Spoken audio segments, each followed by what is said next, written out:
Hey, I'm Ryan Reynolds. At Mint Mobile, we like to do the opposite of what Big Wireless does. They charge you a lot, we charge you a little. So naturally, when they announced they'd be raising their prices due to inflation, we decided to deflate our prices due to not hating you. That's right. We're cutting the price of Mint Unlimited from $30 a month to just $15 a month. Give it a try at mintmobile.com/switch. $45 up front for 3 months plus taxes and fees. Promo rate for new customers for limited time. Unlimited more than 40 gigabytes per month. Slows full terms at mintmobile.com. I'm Sandra, and I'm just the professional your small business was looking for. But you didn't hire me because you didn't use LinkedIn Jobs. LinkedIn has professionals you can't find anywhere else, including those who aren't actively looking for a new job, but might be open to the perfect role, like me. In a given month, over 70% of LinkedIn users don't visit other leading job sites. So if you're not looking on LinkedIn, you'll miss out on great candidates like Sandra. Start hiring professionals like a professional. Post your free job on linkedin.com/spoken today. Millions of people have lost weight with personalized plans from Noom. Like Evan, who can't stand salads and still lost 50 pounds. Salads generally for most people are the easy button, right? For me, that wasn't an option. I never really was a salad guy. That's just not who I am. But Noom worked for me. Get your personalized plan today at Noom.com. Real Noom user compensated to provide their story. In 4 weeks, the typical Noom user can expect to lose 1 to 2 pounds per week. Individual results may vary. Hello folks, welcome to Naval Month on the Napoleon Assist, as voted for by my Patreon supporters. I've got a quick favour to ask. If you enjoy the episode, drop a like, subscribe, and how about sharing or leaving a review? It'll take you a few seconds, but it makes a huge difference in helping to reach a wider audience. As ever, if you're interested in going even further to support the podcast, check out the links in the description to discover how you can become a supporter, the perks that are involved, and how you can leave a one-off tip. Thank you all for your incredible support as we close in on 75,000 downloads, and enjoy the show.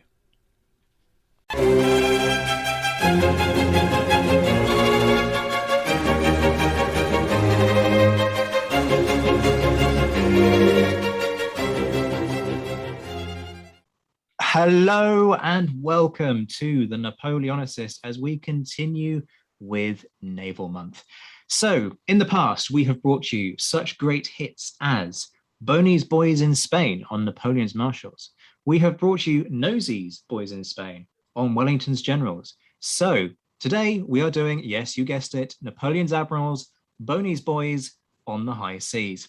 Who better to join me for this extravaganza than the utterly wonderful Master of Adventures in Historyland, Josh Provan, author of Bullock's Grain and Good Madeira on the Second Maratha and Jat campaign. We've talked about that in a previous podcast. He's been the star who has filled our brains with knowledge for the previous Boney's Boys and Nosey's Boys. Josh, great to have you back again. How are you doing? It's great to be back, and I'm doing great as well. Many greats are happening right now, and we're going to have a great discussion about some great French admirals that you may never have heard of.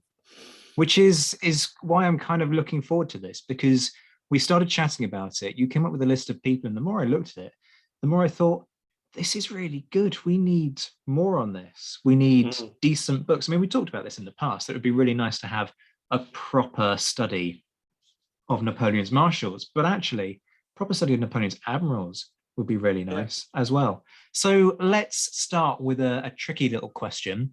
We have marshals. We've talked about them a fair bit in the past. We know how the marshal system works. Is there, however, such a thing as a seaborne marshal? Is there a naval equivalent? As far as I am aware, there is not a seaborne equivalent of a marshal. And I have a feeling that this is probably to do with the fact that Napoleon knew squat about how the Navy worked and wasn't interested in creating patronage related to it. Okay, nice and sweet and short and sweet and to the point. Yeah, exactly. It's admirals. Admirals are the marshals of the sea, basically. It's fair enough. Fair enough. Actually, I mean, it would have been cool, wouldn't it? I mean, can you imagine how cool the uniform that they would have thought up for Maréchal de la Mer? It's like... See, it even works, doesn't it? The name, Maréchal de la Mer. Your French is much better than mine, we have to admit. But yeah, it's an odd one. Is the lack of success part of the issue here? You know, there's not much for him to perhaps work with in terms of, hey, you did really well. I'm going to give you commission and make you a marshal. I mean, that's a good question. Because he wasn't a sailor, he wasn't trained as a sailor, and he didn't, and the martial system seemed to sort of spring out of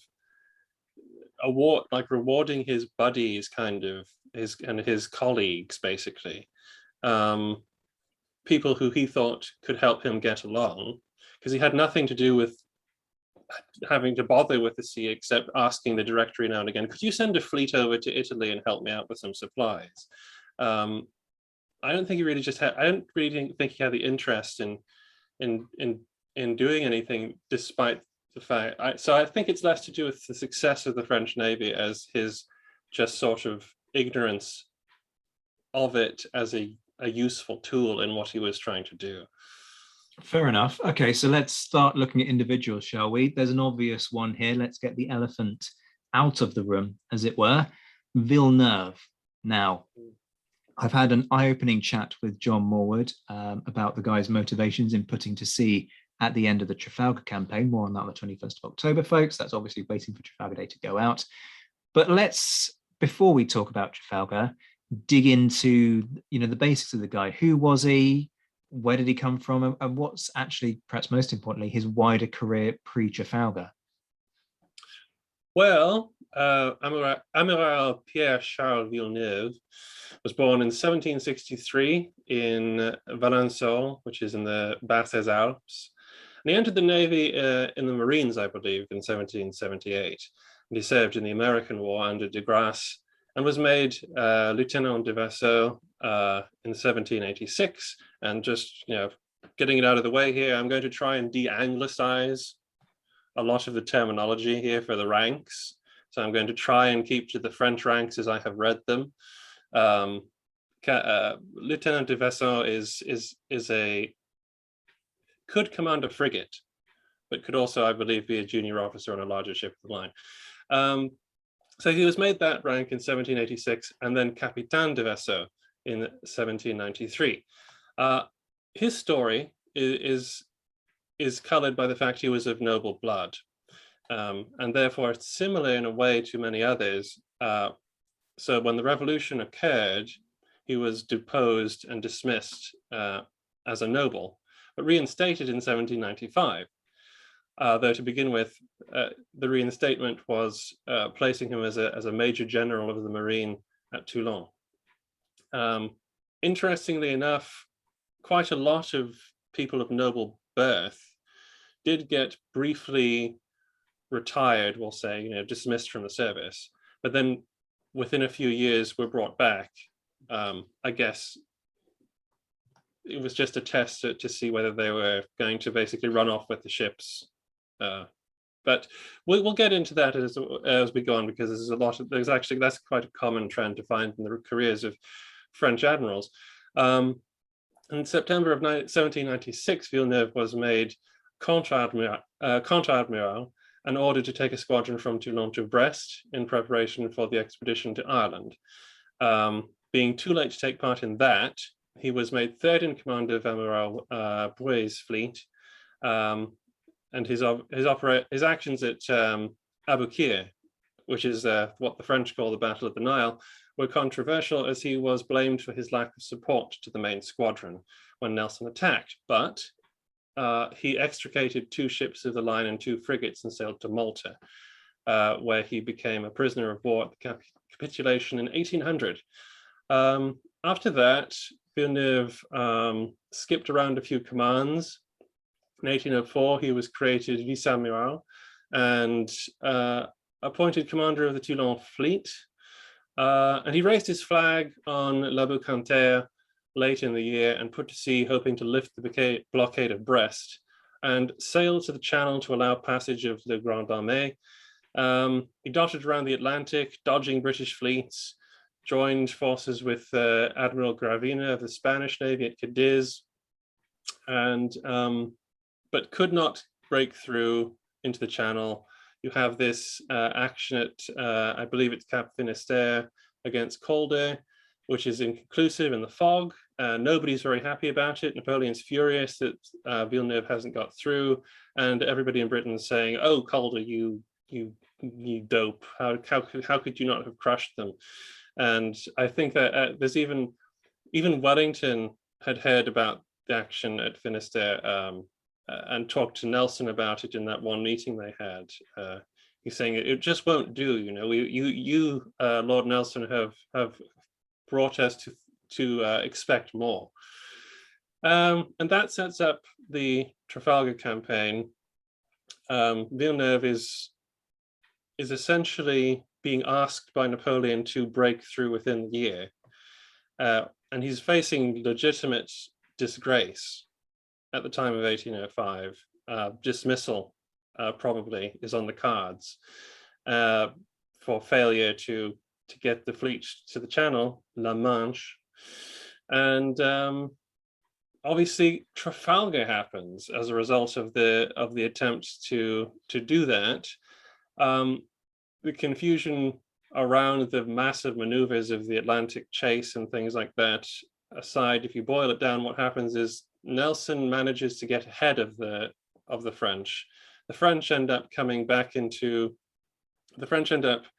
therefore sort of running into him in a disadvantaged position off Cape Trafalgar, and Nelson has the weather gauge in this instance as a result of the unfavorable maneuverings, and Villeneuve accepts a battle.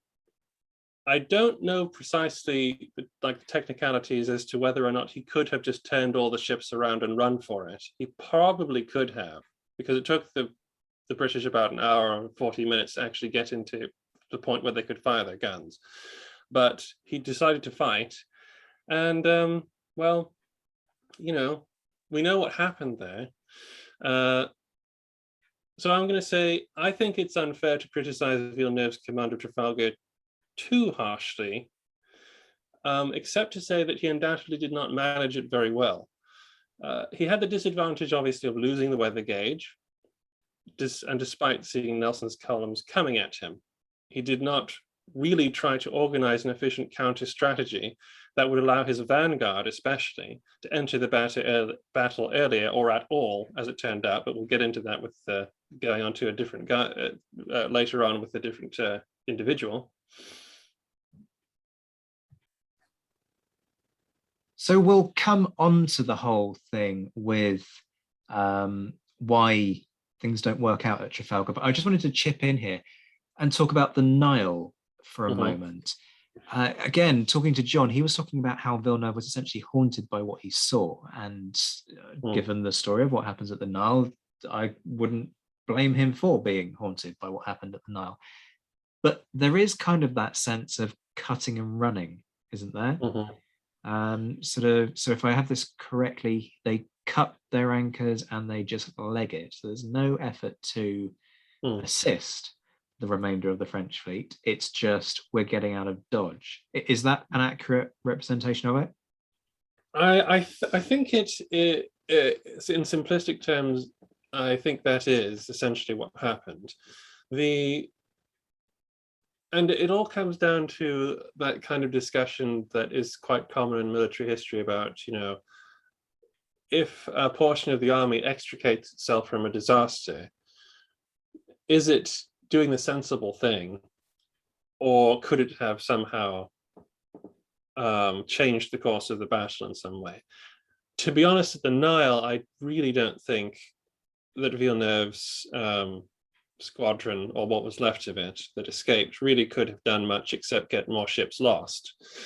And certainly that seems to be the call he made at the time. And it must have been an immensely difficult decision to make, given the fact it was dark, there was massive confusion, there was no way signals could have been being passed, and it was probably the sensible thing to do, bearing in mind as well that during the French Revolutionary Wars, the French strategy and tactical sort of doctrine when it came to fighting was to try and avoid it. generally speaking. And of course, the Directory and the government would have really liked them to have taken on the Royal Navy toe-to-toe, like they did in the American Revolution, and give them a bruising or a beating. But the Navy, who understood the actual sort of the actual state of the fleets, realized that we're not really going to be able to pull that off unless it's a good extraordinary circumstance. So we should try and avoid it, try and conserve our ships, and try and just attack their commerce and things like that. So it's not unusual for French admirals and French commanders to try and preserve portions of the fleet, put it this way, especially if they think that all is lost and there's nothing that can be done.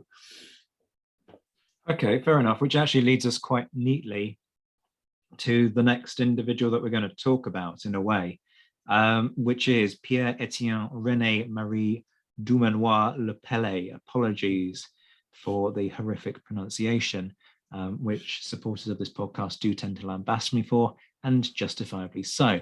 So this is another Trafalgar boy, right? This is the commander of the van. Yeah. But there's a lot of tension between Dumanoir and Villeneuve, isn't there? Because if I have this right, Dumanoir is Villeneuve's second in command. As you say, Villeneuve is on the point of being replaced at the point at which he sets sail for what becomes the Battle of Trafalgar, not intending to fight that battle, but planning to head into the Med. So Dumanoir kind of has this feeling, well, this should be my command, get lost. And the van, the French van at Trafalgar, or Franco-Spanish van at Trafalgar, ends up initially trying to get out of Dodge, and then doubles back and sort of tries to get involved, but by that point it's way too late. So to what extent is Dumanoir at Trafalgar doing a Villeneuve at the Nile? And okay, so let's start with that. Let's discuss that first of all. This is obviously a very valid thing to raise, because it is very similar at face value. So bearing in mind the strained relationship we might, one expects to have between those two officers, because even if Napoleon replaces Villeneuve with someone from France or from the Ministry of the Marine, for a while, Dumanoir would be in charge, even if the Spanish say, well, we're just going home. He'll still be in charge of the French. That aside, Dumanoir had to face charges when he got back after being taken prisoner at a different battle. He didn't get captured at Trafalgar, which kind of moots his sort of saving of the vanguard. But nevertheless, he had to face charges for his conduct. He had to defend himself. Villeneuve and Lucas and all the people, his colleagues who felt left hung out to dry, all had very, waspish things to say about him. And he made the argument that, first of all, no signal was given to contravene his initial orders until the British fleet was well engaged.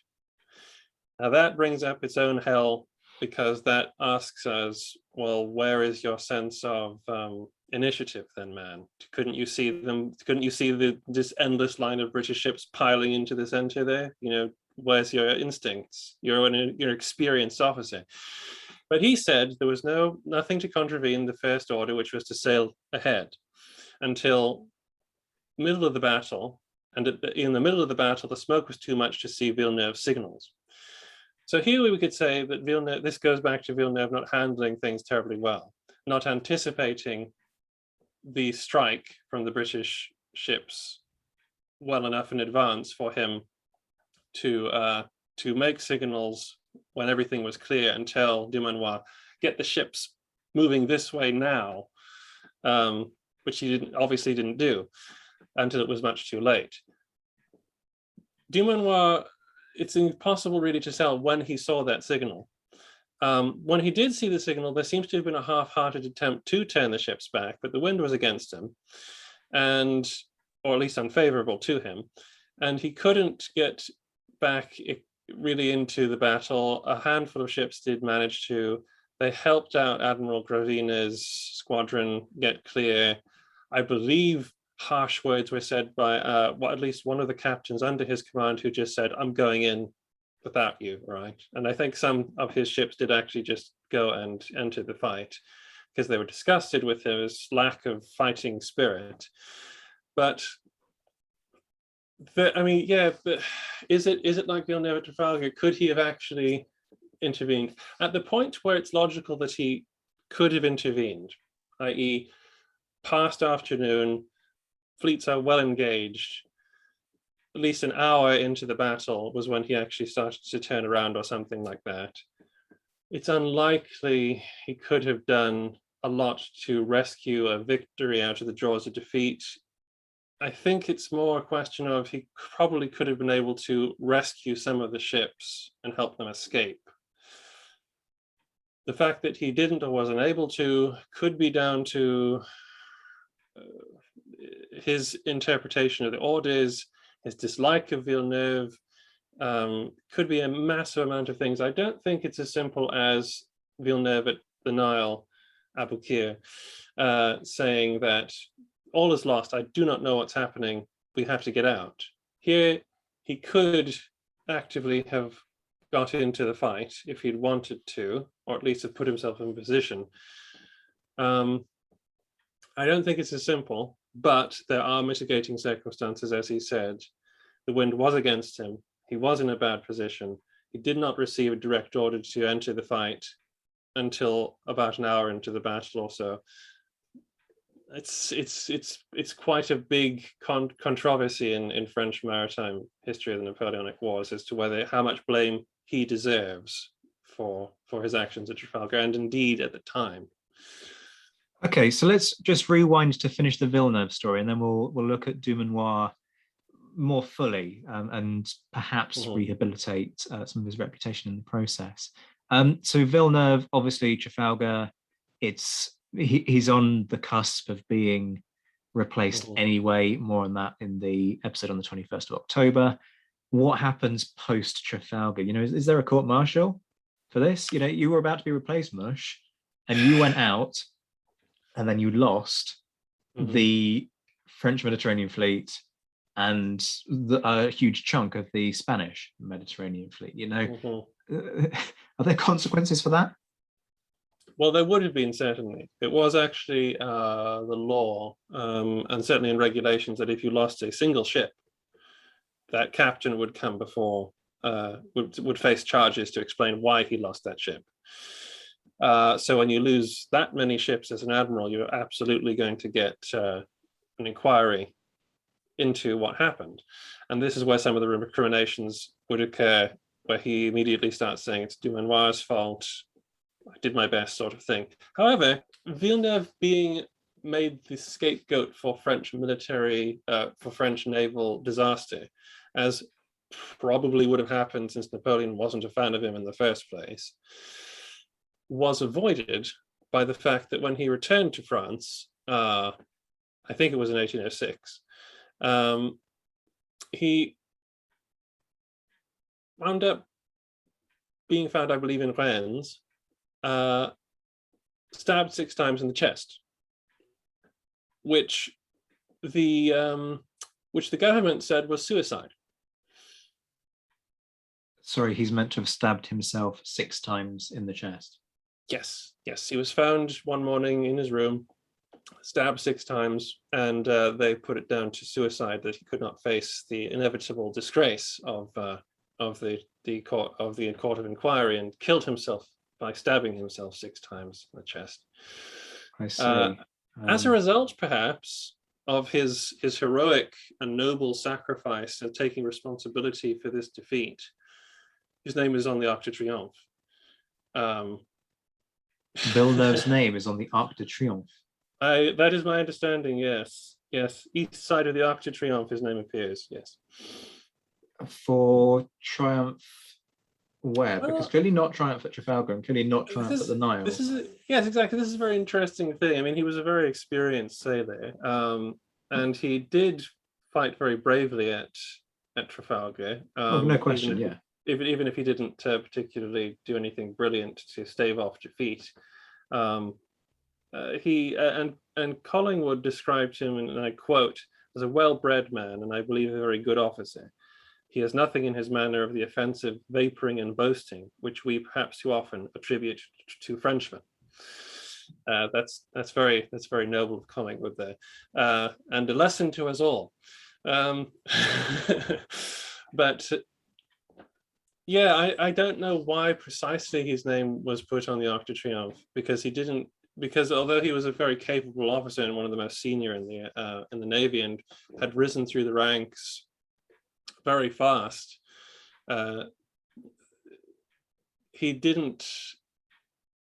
you couldn't say that he did anything massively spectacular except preside over this disastrous event. But it could be the fact that he was such a senior officer, and as a fob to the Navy, there are quite a few admirals on the Arc de Triomphe, actually. Interesting. Okay, so having kind of covered Villeneuve, let's move back to Dumanoir. So we've got the whole situation with the commander of the van, but let's not make the guy's career just about that one afternoon. What else has he done before this point? Where does he come from? And then what's his career like post Trafalgar? Okay, so Monsieur, I should say, Comte Pierre-Etienne René Marie Dumanoir de Pelay, for short, was born in Granville in northern France to a good family. He was actually the son of a privateer, so good seafaring roots there. He entered the Navy in 1787. He was on various vessels in the Caribbean and on the African coast, becoming ensign de vasseur in 1791, lieutenant in 93, and in 1795 he was appointed to the staff of Admiral Pierre Martin and made capitaine de vaisseau. By the way, Admiral Martin is a very interesting character in himself. He was born in Canada and rose to a high rank and opposed Admiral Hotham in 1795. But anyway, this campaign under Martin was undertaken in the Mediterranean. He also did cruises in Newfoundland where he raided British shipping and stuff like that. Dumanoir was very well connected in the Navy due to his father, and being a cousin of Admiral Georges René Le Pellet de Plaville, who disagreed with Napoleon's Egyptian campaign on grounds that the Navy could not ensure the safety of the army and indeed the fleet, which is why he got sidelined, even though he was proved absolutely correct. But this is a good connection to have, and so he served after serving in both the Irish and Egyptian campaigns, and actually being one of the guys who escorted Napoleon back to France from Egypt. Oh dear. He was made Contre-Admiral in 1799. He definitely showed capability in his commands from here on, and he served under Charles-Alexandre Léon Durand de Linois, the only French naval commander of the Constellation Empire to win a battle against the British in open terms, and we'll get to him later. And then after that, he was moved to Villeneuve's command, in charge of the Vanguard. So it's interesting that apart from his performance at Trafalgar, he's actually got a very good record and is actually a natural choice to succeed Villeneuve, to be honest, because he's well connected and he's very experienced. Napoleon did have a few pet admirals, though. So it would have been interesting to see. I don't know precisely who Napoleon had in mind to replace Villeneuve. Maybe it was one of his pet admirals, I don't know. But Dumanoir could have been in the running. And up to this point, there's not really anything in his career that suggests he doesn't like fighting or doesn't know how to run a fleet. Okay, so Dumanoir, kind of has a bad day at the office, if you will, arguably, when it comes to Trafalgar. Now, somebody whose reputation doesn't suffer at Trafalgar, though he does sadly end up being killed, so he doesn't do well out of the battle, is Charles-René Magon de Medine, right? Tell us about him. Yes.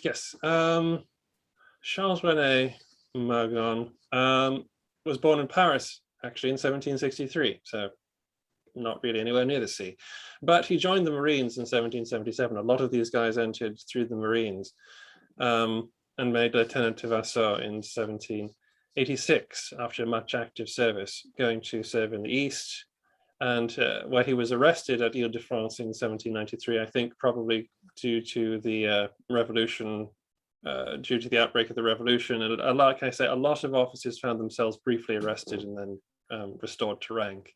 Well, let me just interrupt for a second there, because as we were going through this list of who we were going to pick, I did notice there's a lot of nobility there in this list. You know, these are all kind of the English equivalent would be kind of double-barreled names, wouldn't it? You know, these are aristocrats who somehow managed to keep their head, don't do what some of the aristocracy in the French army do, which is join other nations. So how does that happen? Why is it that these members of the nobility stay in employment of the Directory initially, and then subsequently the Empire, but also how is it that they escape the guillotine? Well, that's a really good question, and one that is probably much more complicated than one I can actually probably speak to. I did talk to French naval historian Olivier Aranda about this very subject, and he had some very interesting things to say about actually how many nobles actually left who were like Navy captains, and how many of them stayed.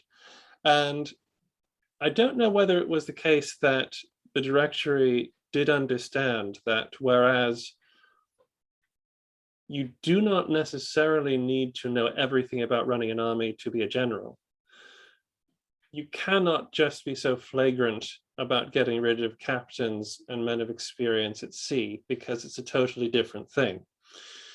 Now, I get the impression that from what I've seen from the names that I looked at for this list, there is a sort of a commonality in terms of anybody who was of noble blood, who had entered the Navy in the 1770s, we'll say, and was, say, a captain, would almost routinely be arrested and dismissed. And then 2 or 3 years later, maybe 1 year later, depending on who you knew, would be reinstated. Whereas those who, say, volunteered and became captains and lieutenants in 1788, when the royalists, when reforms came into the French Royal Navy, allowing people of non-noble birth to become officers, they would not be arrested necessarily. They would just continue on. Or if you had been on a cruise on the other side of the world and came back, you might not get arrested as well. So it's definitely not just to do with, oh, you can't be trusted. I think what happens is when the revolution breaks out and everything goes into upheaval, they have to be assured that these people are not going to run away with the ships. And so there's a clearing process almost that happens after 1793, where they remove officers, see whether they're at least politically ambiguous enough to say, I can be a Republican, I can serve in the Republican Navy sort of thing, and see whether they go from there. Because, like you say, most of the senior officers at the beginning of the revolution were certainly of noble blood, because so much of the French Royal Navy was run by noble officers. So, I mean, if you just get rid of all of the officers, I think it's a myth that they just got rid of all of the officers for a start. Okay, fair enough. Thank you for that, and apologies for interrupting you on what was an exposition on Medine. Carry on. Well, it's something we have to raise, I think, definitely, and I'm sure others can do it better than I do. Do please look up Olivier, because he'll be able to answer your questions much better than I will. Not least on your Land of History YouTube channel. Yes, indeed. You there, because you interviewed him a little while back. But yes. Apologies. Back to look out for that video. Yes. So he was arrested though at Ile-de-France in 1793. He was then acquitted and became aide-de-camp to the governor, and he became Captain de Vasseur in 1795 and commanded a frigate, saw more action off Sumatra the next year.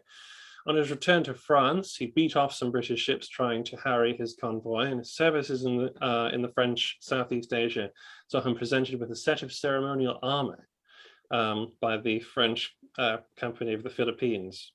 Though some of his activities apparently on Ile-de-France had displeased the Directory, I'm again not quite sure what that was, he was confirmed in his post by Admiral Brice, and in 1802 he became Contre-Admiral after impressing General Leclerc and at Santo Domingo, or Saint-Dominique as the French call it.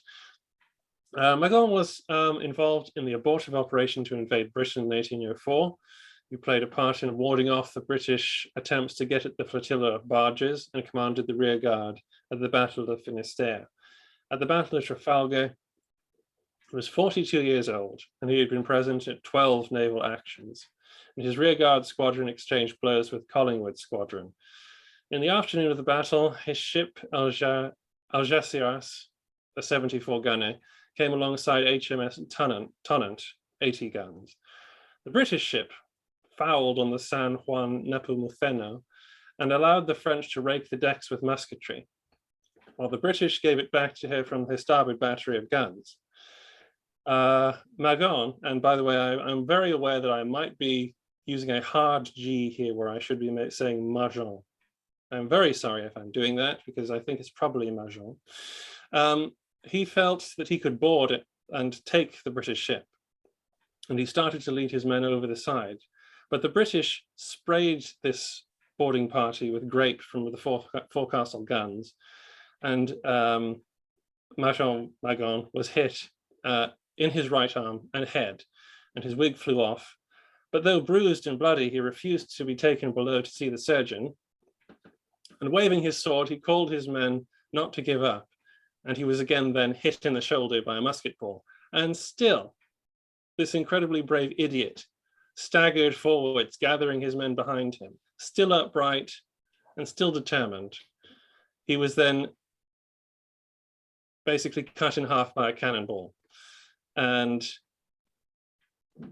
when that happened, his surviving men were hit by musketry from the Marines on board the British ship, and cannonballs going through the French ship knocked its masts down, and the crew surrendered.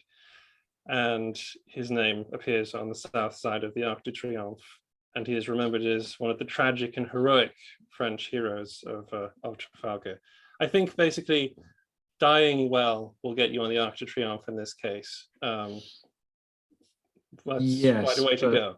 But not what happened to Villeneuve. But as you say, there's a name that you can understand why he's on the Arc de Triomphe. My word, what an end to a career. And staggering heroism, which just goes to show, the bravery of the French, which I think is perhaps sometimes something that we tend to downplay, particularly when we talk about how morale was better on the British side. Actually, that doesn't mean that the French were in any way lacking in courage. It's simply a fact of the fact that the British had this kind of string of successes to draw upon. I think that it's like that. It takes immense courage to be a commander or a sailor in this time. I mean, when they took Villeneuve's ship, all of his officers were gone practically. The Royal Marine officer who took his sword described the decks of his ship as being just awful. He said that one cannonball, a raking shot from one of the ships, went through the hull of the French ship La Boucantere and went straight down, skimming off the beams, and killed and maimed 40 men in one shot. There's nowhere to escape on these things. These are floating coffins essentially when they come into action. They're massive artillery platforms that are they make land battles look tame. They really it's do. Horrific. I mean, I was having sort of this discussion with John for the Trafalgar podcast. Apologies for endlessly kind of publicizing this for folks, but just the sheer weight of shot. So a large gun, a siege gun, it's worth saying, in the army is an 18-pounder. Now the French and the British are stocking 18, 24, 36-pounders. And not just one or two of them. We're talking decks of these things. Victory is what, 100 guns, give or like take 105. 105, and their French ships, like Lorient at the Nile, was 120 guns. I mean, it's hard to see Trinidad. She's 4 decks. 150 or something like that. Something ridiculous like that. Millions of people have lost weight with personalized plans from Noom, like Evan, who can't stand salads and still lost 50 pounds. Salads generally for most people are the easy button, right? For me, that wasn't an option. I never really was a salad guy. That's just not who I am. But Noom worked for me. Get your personalized plan today at Noom.com. Real Noom user compensated to provide their story. In 4 weeks, the typical Noom user can expect to lose 1 to 2 pounds per week. Individual results may vary. Hiring for your small business? If you're not looking for professionals on LinkedIn, you're looking in the wrong place. That's like looking for your car keys in a fish tank. LinkedIn helps you hire professionals you can't find anywhere else, even those who aren't actively searching for a new job but might be open to the perfect role. In a given month, over 70% of LinkedIn users don't even visit other leading job sites. So start looking in the right place. With LinkedIn, you can hire professionals like a professional. Post your free job on linkedin.com/spoken today. This is the biggest artillery duels in history up to World War One. Seriously, the noise must have just have been. I don't know how people recovered their hearing for a start. And like I say, the carnage when those broadsides hit wood is terrible. It absolutely is. Another individual we have to talk about in the sort of Trafalgar quartet, although this guy doesn't actually kind of make it to Trafalgar, is Etienne Eustache Bruy. Again, apologies, pronunciation. This guy's French naval minister, heavily involved in the plans for the invasion of Britain, but he dies before, he's involved in putting together those plans, but he dies in March 1805. So before Trafalgar, before, kind of everyone's gone, okay, the game's up, let's move on with other ideas. Yes, he's a very important guy, and he's actually one of, I think he would be classed as one of Napoleon's sort of pet admirals. Napoleon was quite fond of Brie. He was born in 1759 in Saint-Domingue. So he was a Creole officer from Josephine's neck of the woods. So was he mixed race? No, Creole refers to someone who is of European blood born in the colony. Okay. It means something different now, but back then, Josephine. Okay, that explains my confusion. Yeah. Okay. I've always wondered that about Josephine, and you've just cleared up something that frankly is embarrassing, and I should have known, and we should probably edit out of the podcast, but it's your podcast. For the sake of demonstrating my ignorance, we're going to leave it in, because look, every day's a learning day, folks. Sorry, but carry on. Yeah, he was from the Caribbean, of the French colonies of the Caribbean, and he was the son of a captain in the army, joined the Navy in 1778.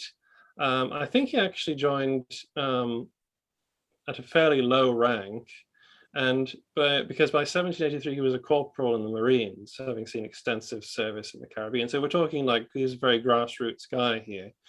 In 1790 he was a lieutenant de vaisseau, first class, and he attended the Académie de Marine before taking command of a brig in 1791. Sailing in the Indian Ocean. In January of 93, he was captain de vaisseau second class.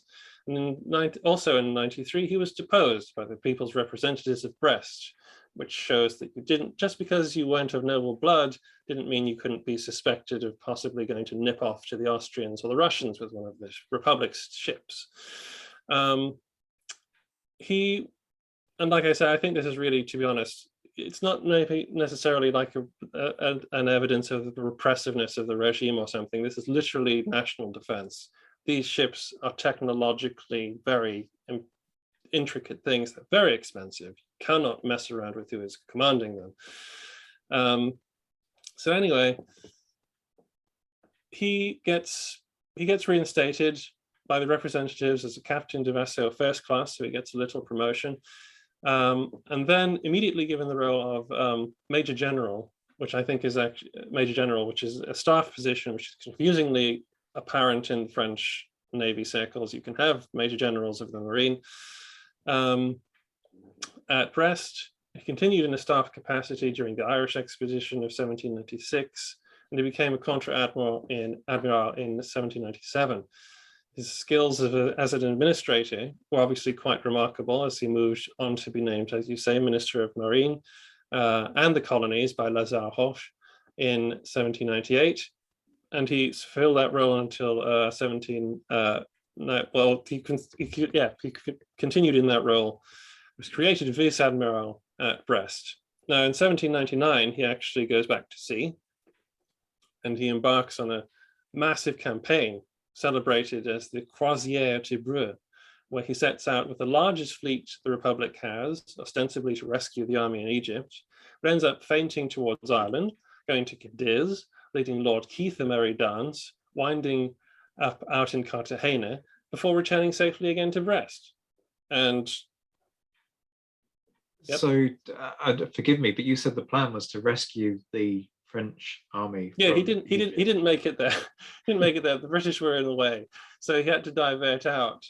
And so he basically set sail with the largest navy that the French Republic can muster. This is the thing. This is the thing with the French strategy in the Revolutionary War. The Directory wants them to get rid of the threat of the Royal Navy. The sailors say, we can't do that, stop asking us to do it, because, and this is, and you know, it's in the song Hearts of Oak, you know, we always see the French but they won't stay, that bit, isn't it? We wish them to stay, but and they wish us away and things like that. But and that is exactly what the French wanted. It is the petit guerre de la mer. It's guerrilla warfare at sea. That's what they want to do. They don't want to fight the British fleets. They want to get around them. They want to use up their resources. They want to attack convoys. They want to attack ports. They want to try and, if they can, ferry armies here and there. And that's how they will wear the British down. And they were actually doing a fairly good job of it as well, to be honest, except when generals like Napoleon asked them to go and stick their necks out and anchor off Egypt. But he goes on this massive, and yes, it's proper to be dubious about the celebration of this cruise, because it is a sequence of failures which but because he's a very good sailor and quite a good strategist, he evades being caught by the British and destroyed. And so he arrives back with all of his ships, having done this very impressive feat of seamanship. He returns back, and this is actually quite a celebrated campaign, but obviously it's kind of a nothing campaign at the same time. Is he just a bit like Napoleon in being really, really good at propaganda and getting that version out there? Or is this even the Directory kind of wanting to go, hey, look, we put a fleet to sea and the British didn't manage to destroy it? Success. Yeah. I mean, I'm being facetious, obviously, but is that kind of what's going on here? A little, yeah. I mean, the British were deeply concerned about what he was doing and where he was, and they were really quite frustrated that they couldn't actually track him down. And to be honest, when a fleet that size goes out and it causes some havoc amongst merchants and things like that, and it causes the British to extend their resources and chase them around and be distracted by stuff, that is a kind of a win for the Republic. But it's not a big publicity win. So I guess they talked it up a little. Okay, the other thing I wanted to pick up on, French naval minister pre-Napoleon's coup, how does he manage to get the position again post-coup? Granted, okay, he puts to sea, etc., in 99, as you say. But how does that happen? What is it that makes Napoleon trust this guy? Well, because he was in on it. As simple as that. Yeah, Brew knew about the coup. He was involved. He was implicated in it. So he was kind of on Napoleon's side, and he was Napoleon's first choice as the commander of the British invasion fleet. He was made, counselor of state and full admiral, inspector of the ocean coasts. This is Napoleon trying to garner some patronage amongst the navy. Basically, he wants Brew to be his guy. And to be honest, if he hadn't died of tuberculosis, aged 45, he might have been the guy in command at Trafalgar. He was certainly one of France's most capable commanders, and his name again is on the Arc de Triomphe. Yeah, as you say, Napoleon's man through and through, one of his men, if you will. Okay, so we've looked at some failures. Let's pause for a moment to consider a significant success story, or at least the most significant. Now, tell me I've read this right. Charles Alexandre Léon Durand de Linois was the only French sailor to win against the British during the Consular and Empire era. Is that for real? He's the only one who manages it? This is the epithet I have read of him in a few places. It does seem extraordinary. I believe that you have to narrow the parameters of the category a little to get that. But of the Consulate and Empire, he's the only admiral to defeat a British squadron in battle. It's not accurate to say that in single ship actions, French ships didn't take British ships. Okay. But in terms of that's an what you important might call Okay. larger actions or more strategic actions and things like that, but he's the only one to actually go to battle with multiple ships and win. That's still pretty remarkable. Okay, tell us about said engagement and then kind of his role within it and more of his life. Right, well, Admiral de Linois was born in Finistère in 1761. He joined the Navy in 76, served under a chap called Admiral d'Orvilliers in the American Revolution, rose through the ranks in the 1780s, serving in multiple commands. Seems to be a very capable chap. Served under a famous admiral called Villaret-Joyeuse as a capitaine de vaisseau, and he lost an eye in a combat off Groix. I'm not quite sure where that is, but he lost an eye there. And by this time he was captured twice by the British, and each time he was exchanged within the year. He also took part in, like many of the chaps we've been talking about, he took part in various operations towards Ireland, and he was also made commandant of some ports. He was then, at the turn of the century, he was moved to the Mediterranean because he had been based on the Atlantic coast. And in July of 1801, he engaged a British force in the harbour of Algeciras. And to the delight of everybody in France, he ended the day with one more ship than he began it with. That meant he raised the tricolour over the deck of HMS Hannibal. Well, HMS Hannibal, sorry, I went very French there for some reason. This is his battle, the first battle of Algeciras. I think I've just forgotten how to say it right off the bat. But that was his battle, this battle here, the first battle of Algeciras. And he took a British ship in it, and for this he was given a ceremonial sword. The success is slightly marred because a week later he lost a battle in exactly the same place. But that is his record there. And does he end up on the Arc de Triomphe? Does he end up on the Arc de Triomphe? He does end up on the Arc de Triomphe. His name is carved on the west pillar of the Arc de Triomphe. He then afterwards went out to the Indian Ocean and caused havoc there amongst British East India Company merchant fleets, and always evading the war fleets that tried to track him down. And he was on his way back in 1806 to France when he was caught off Cape Verde. by a British squadron and captured for the third and last time, having been wounded in the leg. They did not give him back to France this time. Interesting. Was came that a kind of a conscious decision because, here's the guy who handed it to us, and he's the only one to have done it so far. Was that part of the decision making, or did nobody want him back? I don't know. It's a good question. I would love to get to the bottom of it. I know that at some point Napoleon did stop exchanging prisoners, so it could have been a tit for tat thing, or it could have been just that they were a little worried that this was a commander that was a little bit too risky to leave alone and give back to the French. So he only came back to France in 1814 or something like that. And the Bourbons were quite generous to him. They gave him a few titles, I think, and they made him governor of Guadeloupe. And when Napoleon comes back in 1815, he actually goes back to Napoleon, and he declares for Napoleon, which is probably unwise given the stretch of time it takes to get news back and forth across the Atlantic. And so by the time, basically it's all over by the time he can get around to doing anything.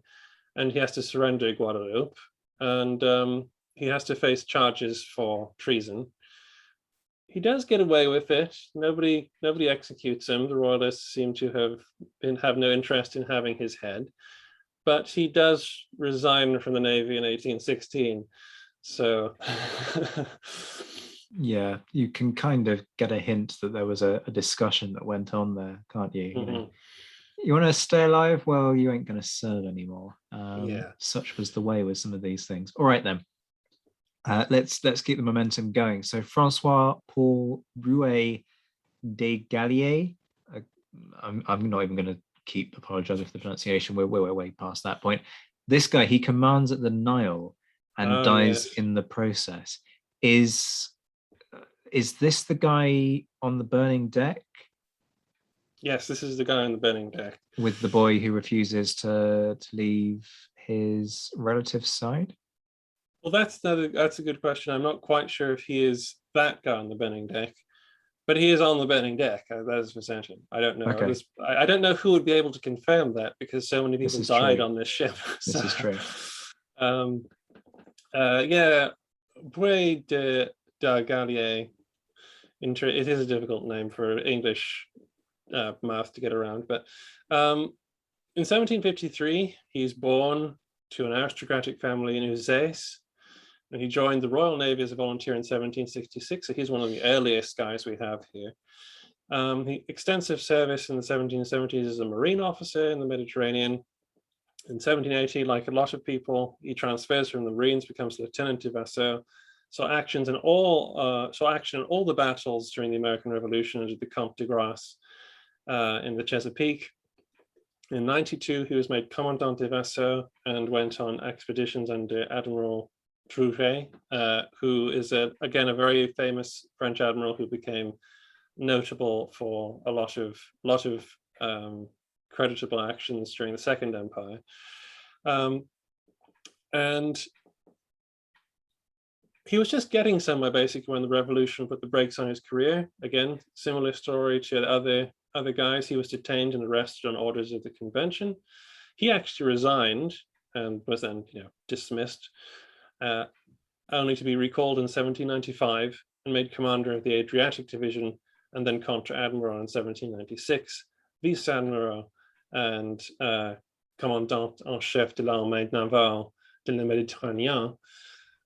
I like the fact that that if you become commander of naval forces, then they call it armée navale, the naval army. That's in 1798.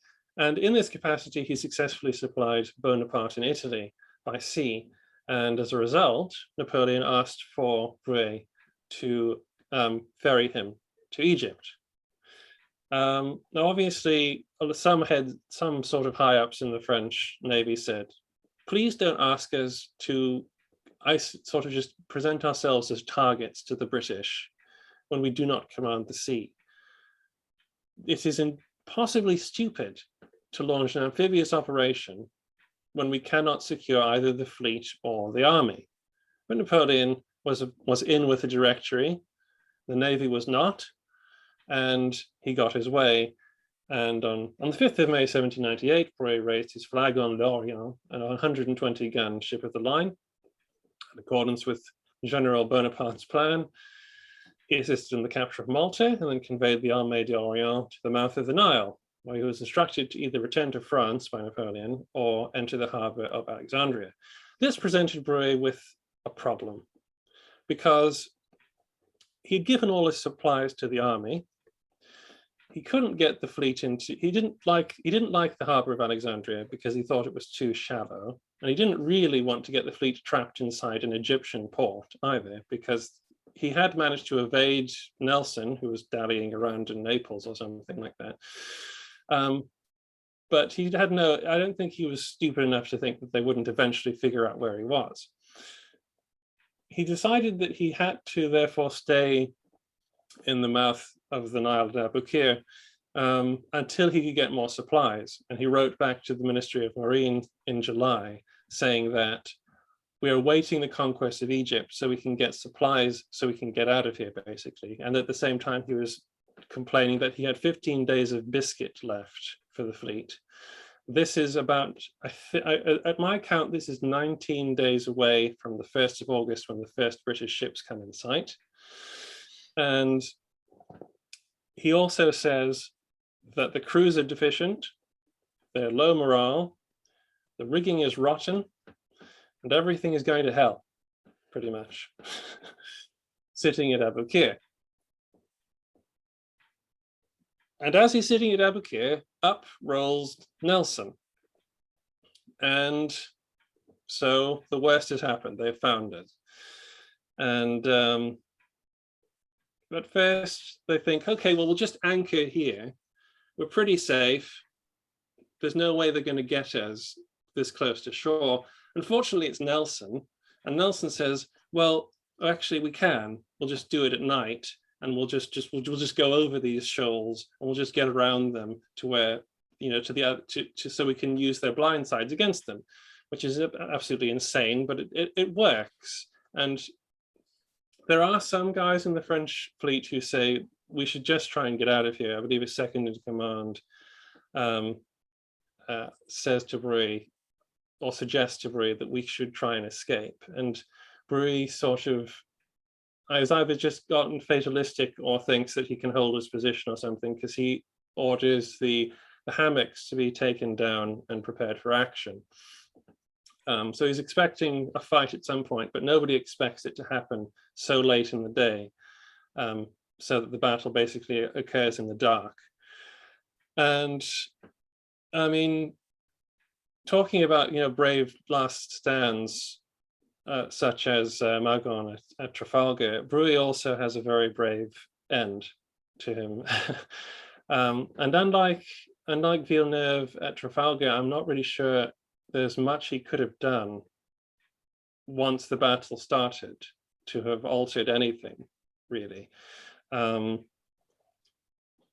His personal ship, L'Orient, came up against the Bellerophon, the Billy Ruffian, one of the most famous British ships in the Royal Navy, and it pounded the life out of it, actually.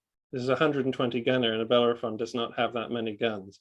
And they were merrily hitting it from, basically they were going to sink it. I think Bellerophon lost most of its masts and a lot of its officers during this fight.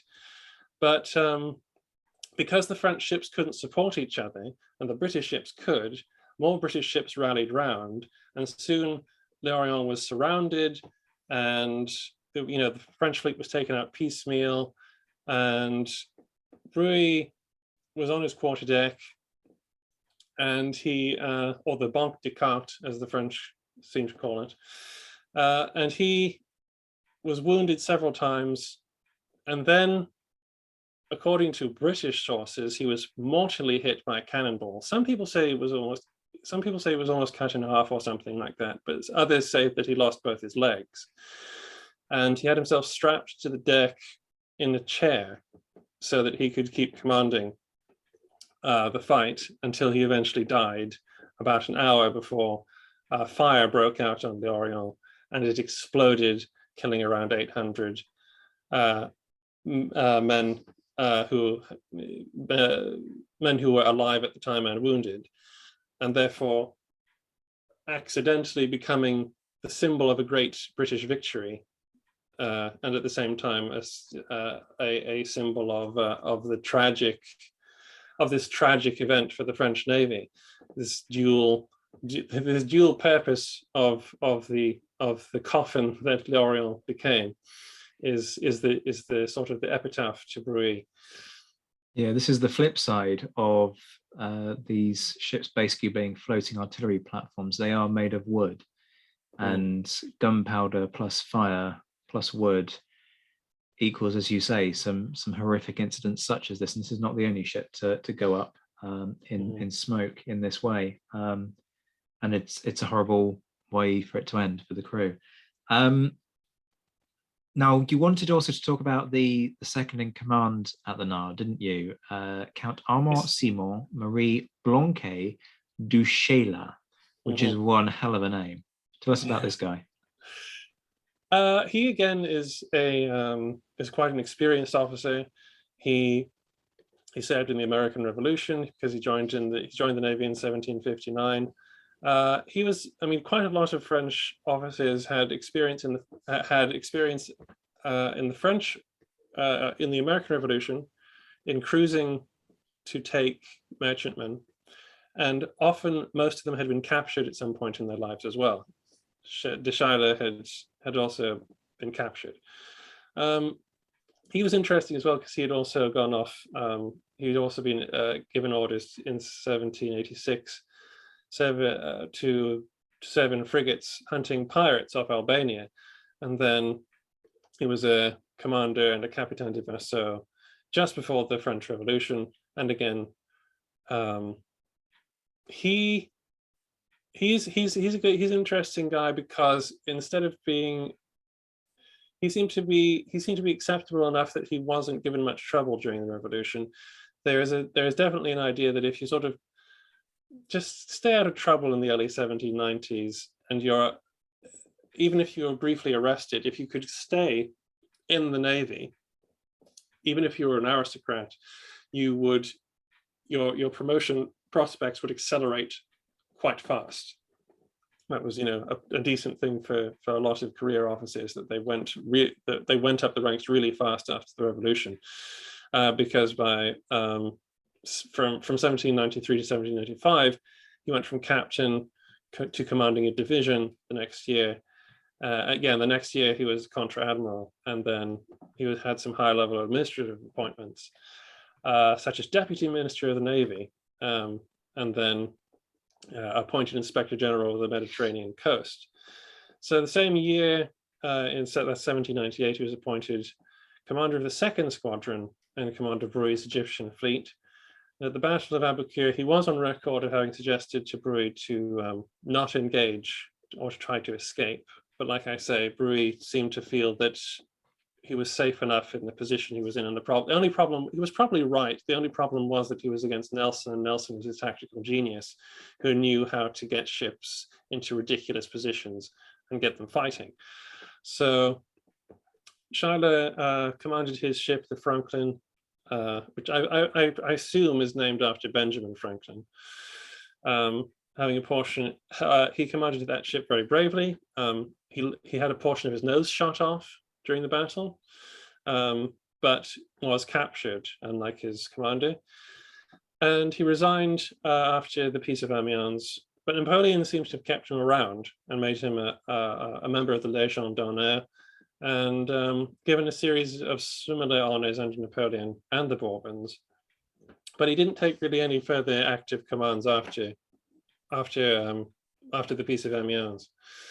So he was second in command at the Nile. Again, knowing what I know about the Nile, I'm not really sure what any French commander could have done to avert it once Nelson put the plan into action. Okay, so another interesting individual. I'm keeping one eye on the time with this and knowing that we've got a couple more to go.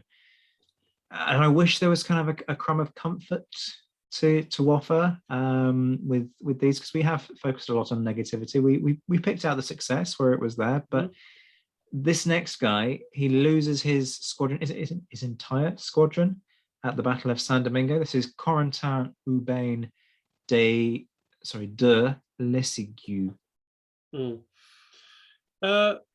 Yeah, again, this is if you just go by the battles between the British and the French, generally speaking, you are going to get a very one-sided appreciation of the war, and it's not therefore fair to say that the French were just terrible sailors or terrible fighters. I think we can prove, like from the example of guys like Dunois, and also, as I've alluded to, there were smaller ship actions where the French did take ships, and they were very successful in disrupting merchant convoys and things like that. But obviously, it's not as dramatic as of battles. Battles are the things that you hang your hat on when you're talking about history, and you have to really have to care about figuring out what the French are trying to do and the constraints that were put upon them during the war, to understand why a lot of these battles went so badly for them, or that they just couldn't sort of compete with the Royal Navy anymore. But Urbain de Lesseges is another Finistérian. He was born in 1758. He volunteered for the Navy and began service aboard a frigate, and which was fancifully called l'Oiseau, the bird. And he was cruising in the Channel in 1788. He was quite experienced in northern waters during his career. He became Contre-Admiral in 1793, and after that he was sent out to the Caribbean, where he assumed command over naval forces in the Windward Isles. In 1799, he came back to Europe, undertaking administrative posts in the ports along the Netherlands coast, and then serving in support roles in the Eastern Mediterranean. Now, in 1804, he was freshly appointed a member of the Légion d'honneur, and he sailed to the Caribbean and there fought unsuccessful action off Santo Domingo in February of 1806, after Trafalgar. And the most that can be said of him was that he managed to save his crew from being captured by running his ship aground and getting them all off. But yeah, he's most known for losing this action at Santo Domingo, which was obviously another coup for the British, just finishing off, which seemed to just sort of finish off like free movement of French shipping, French naval forces. And he kind of spent the rest of his days during the war anyway, in administrative roles in Italy, rising to command the forces in the Ionian Sea until 1814. And he resigned in 1817. So the most that can be said of him again was that he failed to do. He fell into that trap that a lot of French admirals seemed to fall into, where the sensible thing to do is to try to avoid battles, but he ended up being presented with the battle and therefore having to fight it. And generally speaking, when they committed to a battle, the Royal Navy by this point was just too good in fleet actions.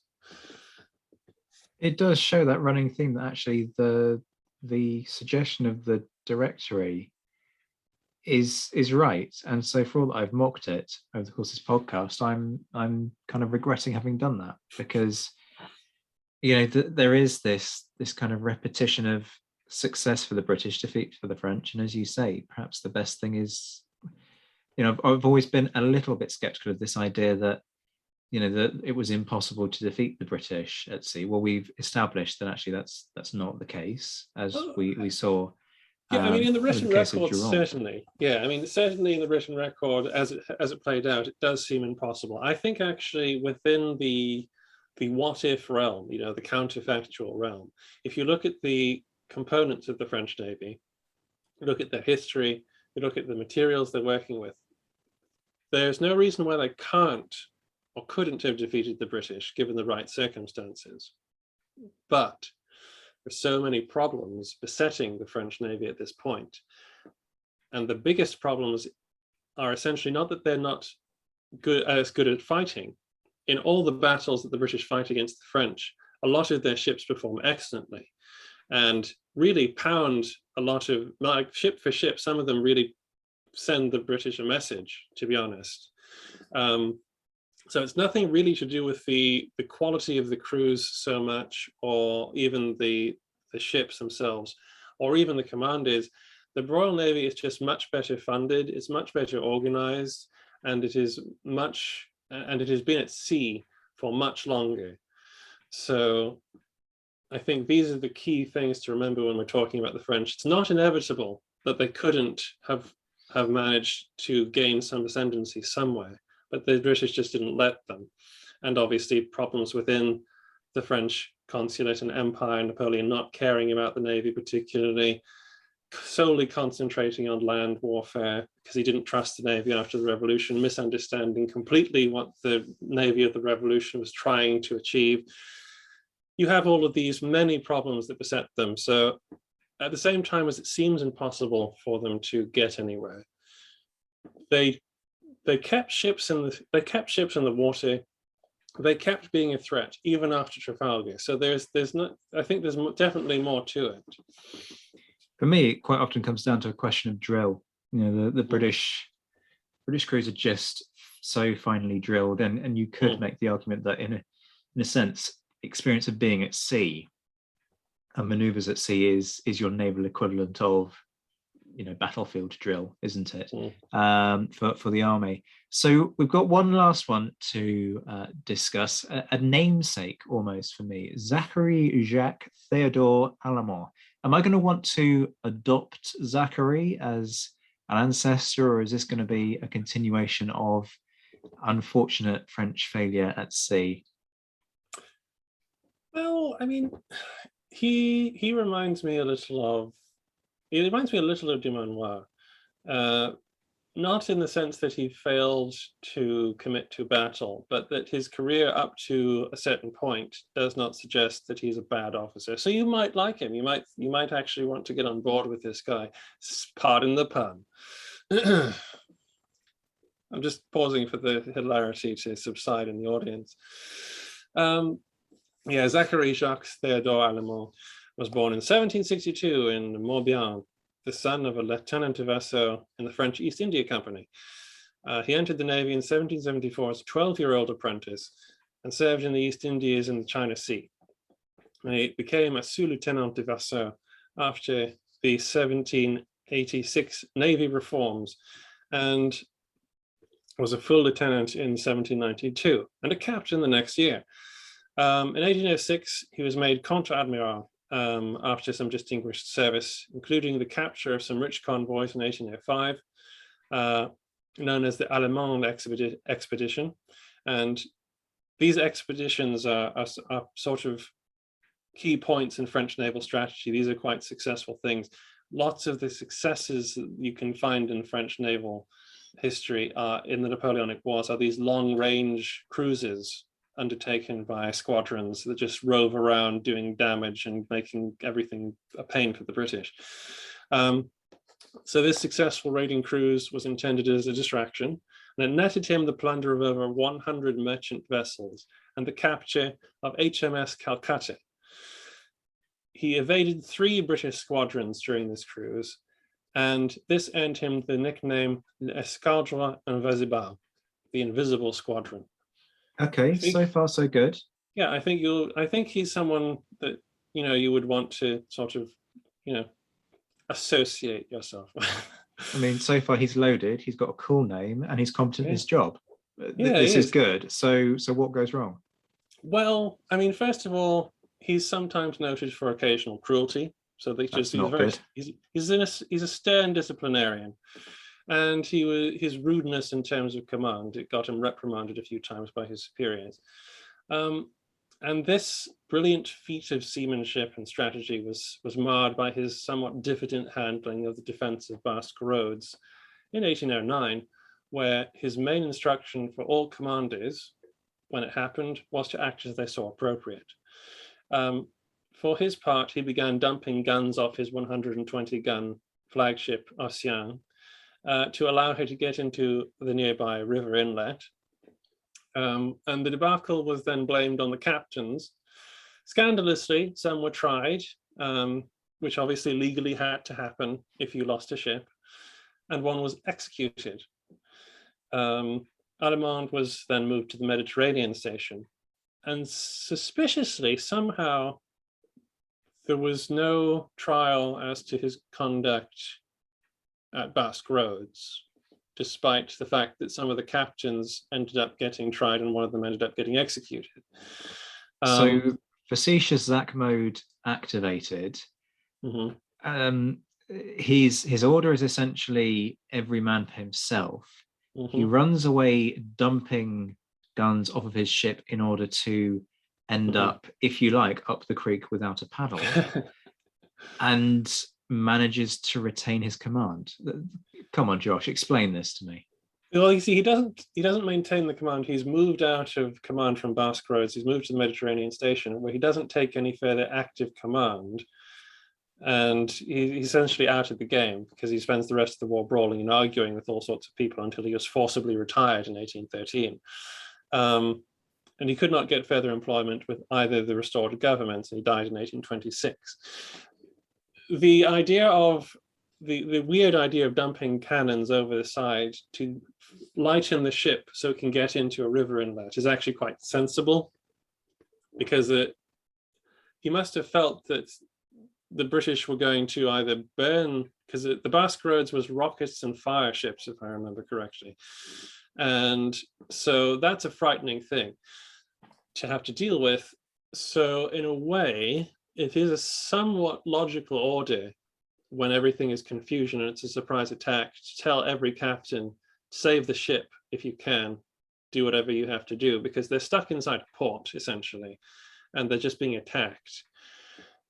His decision to get his ship to a safe place is sensible from that point of view, even though it is of dubious sort of merit, being as he is the commander of the squadron there. To explain that further, if you dump a cannon over the side, you can get it back so long as the ship is not captured. You just send people down and bring them back up. Yeah, but I mean, it's be a bit of a mess, surely. Well, sure, but it's and also you need to remember where you left it. Sorry, I need to stop being facetious. I'm not sure I'm going to adopt this guy. These are problems. These are certainly problems. Yeah, that would plague anybody dumping their cannons over the side. But yeah, so it's up to you. I mean, up to this point, though, there's a lot going for him. Just happens to be this is the end of the road for him. The end of the roads for him. Oh, boom! Very good. two puns in one case study of an individual. Josh, thank you for taking us through what seems to be a fair old chunk of French naval history. I like that we've done the French perspective. I had hoped that there'd be a little bit more that we could do to rehabilitate the reputation of the French Navy. Plenty of courage, endless amounts of courage, but just not a huge amount of success. And so in that sense, it does sort of feel as though we've reinforced this idea that the Royal Navy is really rather good when it comes to facing the French, at least, but perhaps less so against the Americans. Well, this is the key, actually. This is the key. Maybe at some point down the line, we'll organize some other episode where we look at not admirals, but captains and commodores. And notable is the fact that the Americans had success in single ship actions. If you put a battle fleet against the Royal Navy from the American point of view, maybe it wouldn't have been so successful. And again, we can see that the French did on lower level have some success. So maybe we need to look at some more swashbuckling types rather than admirals to find the redemption of French French naval arms. I don't know. There we go. There's a tantalizing promise for the future, folks, although we can't sadly squeeze it into Naval Month, but it is something to look out for the future. Josh, thank you as ever for coming on and offering us an absolute riot of an episode, amusing as well as poignant. So you are on Twitter at Land of History. I know folks have heard this before. I don't care. Listen to it again. Go follow Josh on Twitter at Land of History. Your book, Bullocks, Grain and Good Madeira, is available from Hellion. I've said this again. I make no apologies for repeating it. Folks, go and buy it from Hellion, please, rather than Amazon. Jeff Bezos does not need your money. He's spending it on rocket fuel. That's how little he needs your money. Josh, however, if you buy through Hellion, will actually get a half-decent cut, rather than that cut going straight into Jeff Bezos' pocket. So please go buy it at hellion.co.uk, Bullocks, Grain and Good Madeira. And you also wrote Wild East a while back, yes, which is not Napoleonic related, but if folks are enjoying your work, I would strongly suggest that they go and have a little look at that. So thank you very much for joining us, and come back again soon. I'll be delighted. Thank you for having me. Before you go, do me a favour. Like, subscribe, share and leave a review. It'll cost a couple of seconds of your time, but it makes a huge difference to the algorithms which push this podcast out around the world. If you're interested in becoming a supporter, you've heard my spiel on this often enough in previous episodes, but essentially everything gets reinvested into growing the content, from tech upgrades to new kit aimed at bringing you more variety to the show. There are perks for regular supporters. Check out the Patreon link for more on that. But if that's not for you and you want to leave a one-off tip, you can do that via Ko-fi. Each hour of podcasting has anything from 4 to 6 hours of time poured into it, so your support in whatever form it takes, financial or digital, is hugely appreciated. A particular thanks to my Emperor level patrons Mark Stoos and JC Kaiser, my Commander patrons Ger Brown, Jane Davis, Bob Burnham, Marcus Cribb, Matt Bone and Zach Golby, and my mentioned in Dispatches patrons Jeff Maple, Ed Koss, Indiana Fats, Mark Dewhurst, Jim Getz, Stephen Colson, Colin Fieldhouse, Ryan Diamond, Alexandra Lyon, Josh Keeney, Gareth Copeland, Ross Flowers, Jim Deary, Lucy Tatner, James Bevan, Rory Muir, Lynn Dawson, Beatrice de Graaf, Anna Vakulenko, John Haynes, Brendan Teeling, an anonymous Canadian, Alex Churchill, and Rob Griffith. Join me in a few days when Naval Month will continue. But until then, I'm Zach White. This has been The Napoleon Assist. Take care of yourselves, my friends. Stay well, stay safe, and as always, thank you for listening.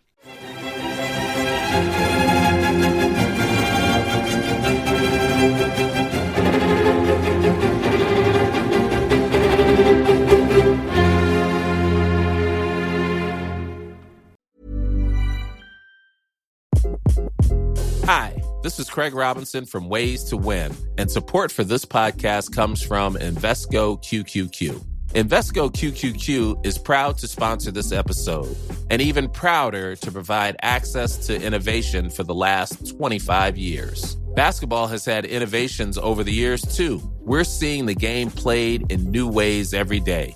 Learn more at Invesco.com/QQQ. Let's rethink possibility. Invesco Distributors, Inc. Hey, it's Danny Pellegrino from Everything Iconic.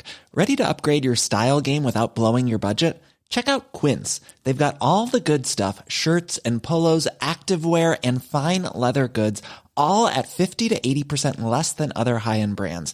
And the best part? They're all about safe, ethical, and responsible manufacturing.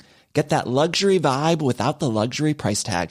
Hit up quince.com/upgrade for free shipping and 365-day returns on your next order. That's quince.com/upgrade.